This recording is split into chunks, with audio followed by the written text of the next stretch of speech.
अब हम आपको पाकिस्तान के नेताओं के चरित्र के बारे में बताएंगे। इमरान खान की खबरें तो आप लगातार देख ही रहे हैं।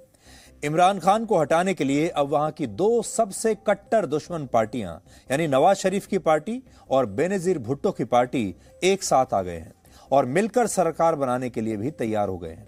भारत में जिस तरह मोदी को हराने के लिए अखिलेश यादव और मायावती एक साथ आ गए थे, जिस तरह कांग्रेस और शिवसेना ने महाराष्ट्र में अलग अलग विचारधारा होने के बावजूद हाथ मिला लिया था, अब वही पाकिस्तान की राजनीति में हो रहा है। इसलिए आज आपको पाकिस्तान की राजनीति समझनी चाहिए।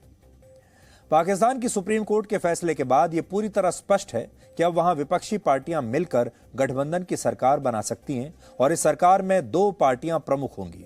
एक है पाकिस्तान पीपल्स पार्टी, जिसके अध्यक्ष हैं बिलावल भुट्टो, जो बेनजीर भुट्टो के पुत्र हैं, और दूसरी है पाकिस्तान मुस्लिम लीग नवाज, जिसके अध्यक्ष पूर्व प्रधानमंत्री नवाज शरीफ के छोटे भाई शहबाज शरीफ हैं। यानी एक भुट्टो की पार्टी है और दूसरी नवाज शरीफ की पार्टी है। अब समझने वाली बात यह है कि वर्ष 1988 से 2018 के बीच यानी 3 दशकों तक ये दोनों पार्टियां एक दूसरे की कट्टर विरोधी मानी गई, लेकिन आज ये इमरान खान को हटाने के लिए या कह लीजिए कि सत्ता में आने के लिए एक साथ आ गई हैं। पाकिस्तान की राजनीति में सेना हमेशा से बहुत मजबूत रही है। जनरल मोहम्मद जियाउल हक वर्ष 1978 से 1988 के बीच पाकिस्तान के राष्ट्रपति रहे और इस दौरान पाकिस्तान में लोकतंत्र पूरी तरह समाप्त हो गया। हालांकि वर्ष 1988 में जब जनरल जियाउल हक की एक विमान दुर्घटना में मौत हुई, तब पाकिस्तान की राजनीति पूरी तरह बदल गई और उनकी मृत्यु के बाद बेनजीर भुट्टो पाकिस्तान की प्रधानमंत्री बन गई और उनके खिलाफ विपक्ष में नवाज शरीफ सबसे बड़े नेता के रूप में मौजूद रहे। यह उसी दौर की बात है जब नवाज शरीफ और भुट्टो परिवार के बीच पाकिस्तान की सत्ता के लिए जबरदस्त संघर्ष चल रहा था और इन दोनों ही नेताओं की पार्टियां पाकिस्तान की सबसे बड़ी राष्ट्रीय पार्टियां बन गई। इस दौरान पाकिस्तान में जब भी चुनाव होते थे तो मुकाबला बेनजीर भुट्टो और नवाज शरीफ के बीच होता था और इन दोनों पार्टियों को पाकिस्तान की सेना के अलावा कभी कोई चुनौती नहीं दे पाया। यानी एक तरीके से समझ लीजिए कि 2 पार्टी सिस्टम चल रहा था। वर्ष 1988 से 2018 के बीच बेनजीर भुट्टो की पाकिस्तान पीपल्स पार्टी यानी पीपीपी लगभग 10 साल तक सत्ता में रही, जबकि इसी समय अवधि में 10 साल और 4 महीने तक नवाज शरीफ की पार्टी का भी शासन रहा। जब नवाज शरीफ पाकिस्तान के प्रधानमंत्री बनते थे तब बेनजीर भुट्टो की पार्टी विपक्ष में होती थी और जब बेनजीर भुट्टो की पार्टी सत्ता में आती थी तो नवाज शरीफ की पार्टी विपक्ष का नेतृत्व करती थी। यानी पाकिस्तान की सत्ता और वहां की राजनीति इन्हीं दोनों के इर्द गिर्द सिमटी हुई थी। हालांकि पाकिस्तान की राजनीति में सबसे बड़ा टर्निंग पॉइंट 2018 में आया जब इमरान खान की पार्टी वहां के आम चुनाव में जीत गई, इन दोनों को पीछे छोड़कर, और नवाज शरीफ और भुट्टो की पार्टी को विपक्ष में बैठना पड़ा। ये दोनों हैरान थे कि ये तीसरी पार्टी, ये तीसरा खिलाड़ी कहां से आया। आप कह सकते हैं इन दोनों पार्टियों के बीच आज जो गठबंधन हो रहा है उसका सबसे बड़ा कारण यही इमरान खान है। ये पाकिस्तान की जीत है, ये जमहूरियत की जीत है और इस जीत की वजह से इंशाअल्लाह ताला हम जमहूरियत की बहाली की तरफ बढ़ेंगे। हम मीडिया की आजादी को बहाल करेंगे। हम पाकिस्तान के अवाम को उनका अपना मुआशी हकूक दिलवाएंगे और मिलके एक ऐसा इलेक्टोरल रिफॉर्म्स लेकर आएंगे ताकि जब हम इलेक्शंस की तरफ जाते हैं तो वो साफ शफाफ इलेक्शंस हो और अवाम के मुंतखब नुमाइंदे जिनके पास अवाम के मैंडेट हो वो अवाम के मसाइल का हल निकालें। अदालत उस्मा के फैसले के मुताबिक अब वोट ऑफ नो कॉन्फिडेंस अब दोबारा फील्ड में है। इंशाअल्लाह अल्लाह ताला ने चाहा तो हम अपनी इज्तिमाई कुव्वत के साथ अल्लाह ताला के फज़ल करम से ये मरला कामयाबी से तय करेंगे। उसके बाद दूसरा मरला होगा, उसका भी अदालत उस्मा ने अपने फैसले में शॉर्ट ऑर्डर में लिख दिया है, वो लीडर ऑफ द हाउस के चुनाव का। वो भी इंशाअल्लाह अल्लाह के फजल से हम उसको तय करेंगे और फिर हम सब मिलके मुशावरत के साथ इस मुल्क की जितनी भी हद्दुल मकदूर खिदमत कर सकते हैं। अब ये हमारे कांधों पे ये बोझ आन पड़ा है। 1947 में भारत के विभाजन के बाद जब पाकिस्तान अस्तित्व में आया तब वहां भी लोकतंत्र को स्थापित करने की थोड़ी बहुत कोशिशें हुई थी, लेकिन पाकिस्तान में लोकतंत्र कभी भी अपनी जड़ें जमा नहीं पाया। 1947 से आज तक पाकिस्तान का कोई भी प्रधानमंत्री 5 वर्षों का अपना कार्यकाल पूरा नहीं कर पाया। ये एक रिकॉर्ड है। 16 अक्टूबर 1951 को जब पाकिस्तान के पहले प्रधानमंत्री लियाकत अली खान की एक रैली के दौरान गोली मारकर हत्या कर दी गई थी, तब उन्हें प्रधानमंत्री बने 4 साल 63 दिन हुए थे और पाकिस्तान में किसी भी प्रधानमंत्री का यह दूसरा सबसे लंबा कार्यकाल रहा है। इस सूची में पहले नंबर पर यूसुफ रजा गिलानी है, जो 2008 से 2012 के बीच 4 साल 86 दिन तक पाकिस्तान के प्रधानमंत्री रहे, लेकिन 5 साल कोई प्रधानमंत्री पूरा नहीं कर पाया। सेना के लंबे शासन के बाद जब 1973 में बेनजीर भुट्टो के पिता जुल्फिकार अली भुट्टो चुनाव में बहुमत से चुनकर आए तो उन्होंने पाकिस्तान के प्रधानमंत्री की कुर्सी संभाली। हालांकि वो भी अपना 5 साल का कार्यकाल पूरा नहीं कर पाए और पाकिस्तान की सेना के तत्कालीन प्रमुख जनरल जियाउल हक ने तख्ता पलट करके उनकी सरकार गिरा दी और उसके बाद जनरल जियाउल हक खुद राष्ट्रपति बन गए।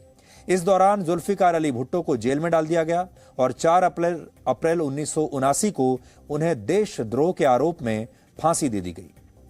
जनरल जियाउल हक 1988 तक राष्ट्रपति रहे, लेकिन उनकी मौत भी एक विमान दुर्घटना में बड़ी रहस्यमयी परिस्थितियों में हो गई। इस घटना के बाद पाकिस्तान में लोकतंत्र की फिर से बहाली हुई, लेकिन इसके बावजूद वहां कभी भी कोई प्रधानमंत्री 5 साल का कार्यकाल तब भी पूरा नहीं कर पाया। नवाज शरीफ पाकिस्तान के प्रधानमंत्री एक नहीं बल्कि 3 बार बने, लेकिन वो भी कभी 5 साल तक लगातार सरकार नहीं चला पाए।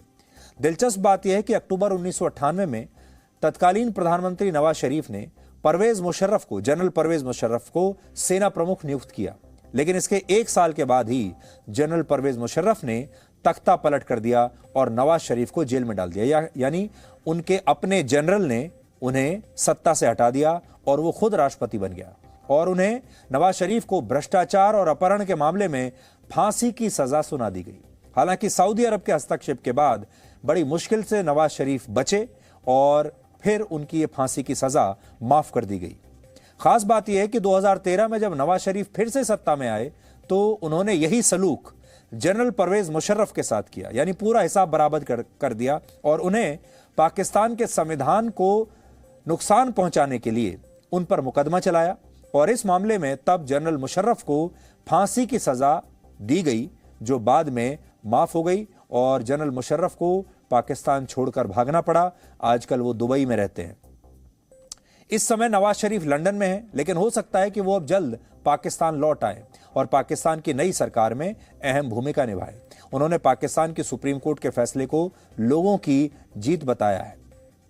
पाकिस्तानी कौम को मुबारकबाद देना चाहूँगा, बल्कि कहूँगा पाकिस्तानी कौम आपको मुबारक हो।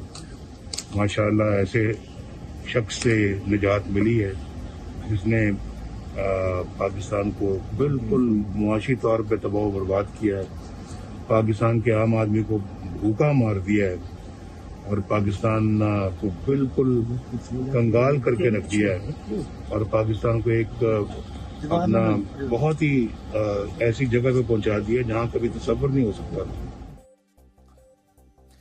तो जनरल परवेज मुशर्रफ ने नवाज शरीफ के साथ गद्दारी की, उन्हें हटा दिया और उन्हें जेल में डाल दिया। नवाज शरीफ बाहर आए, उन्होंने परवेज मुशर्रफ को पकड़ लिया, उन्हें जेल में डाल दिया।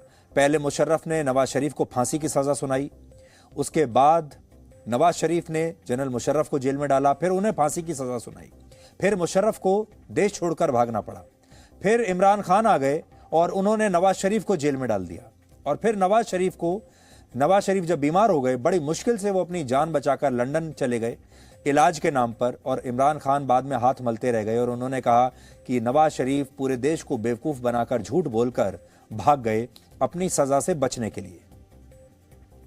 पाकिस्तान की विपक्षी पार्टियों ने नए प्रधानमंत्री के रूप में अब शहबाज शरीफ के नाम का ऐलान किया है। इसलिए आज आपको यह भी जानना चाहिए कि ये शहबाज शरीफ कौन है और वो पाकिस्तान के अगले प्रधानमंत्री कैसे और क्यों बन सकते हैं। शहबाज शरीफ 70 साल के हैं और 23 सितंबर 1951 को उनका जन्म हुआ था। वो नवाज शरीफ के छोटे भाई हैं। राजनीति में आने से पहले शहबाज शरीफ की पहचान पाकिस्तान के एक बहुत बड़े उद्योगपति के रूप में होती है और नवाज शरीफ और शहबाज शरीफ दोनों ही एक बहुत औद्योगिक घराने से, बिजनेस फैमिली से आते हैं। दोनों का जो परिवार है वो बिजनेस में रहा है और दोनों ने बहुत पैसा कमाया, बहुत अमीर लोग माने जाते हैं, बहुत पैसे वाला परिवार इनका माना जाता है वहां पर। लेकिन वर्ष 1988 में ये अपने बिजनेस के साथ साथ राजनीति में भी आ गए और इसके बाद वर्ष 1997 में शहबाज शरीफ पहली बार पाकिस्तान के पंजाब प्रांत के मुख्यमंत्री बने। हालांकि इस दौरान वो भी बतौर मुख्यमंत्री अपने 5 साल का कार्यकाल पूरा नहीं कर पाए। इसके बाद 2008 और फिर 2013 में वो फिर से पंजाब प्रांत के मुख्यमंत्री बने और 2013 से 2018 के बीच उन्होंने पूरे 5 साल तक पंजाब में अपनी सरकार चलाई। इस दौरान जैसे नवाज शरीफ पर भ्रष्टाचार के आरोप लगे, उनके छोटे भाई पर भी भ्रष्टाचार के आरोप लगे और उनका नाम पनामा पेपर लीक में आया। यह वही मामला है जिसमें 70 देशों के पत्रकारों ने टैक्स से संबंधित करीब 1 करोड़ 15 लाख दस्तावेजों का एक एक करके खुलासा किया था। क्योंकि ये सभी दस्तावेज पनामा देश के एक लॉ फर्म के थे, इसीलिए इसे पनामा पेपर्स लीक कहा गया।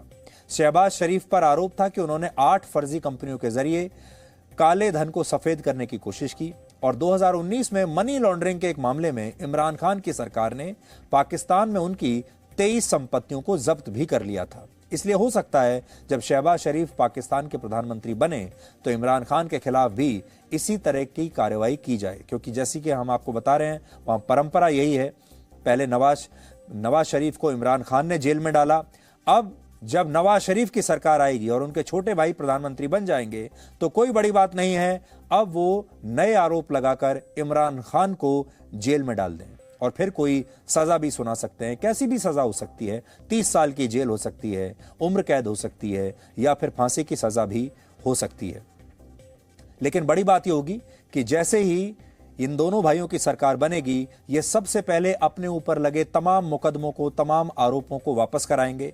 सबसे पहले अपने आप को लीगली बिल्कुल साफ बाहर निकाल लेंगे और इस तरह का ताना बाना बुनेंगे कि नवाज शरीफ वापस पाकिस्तान आ सके। Presenting B News app available on Google Play and App Store. Download it now.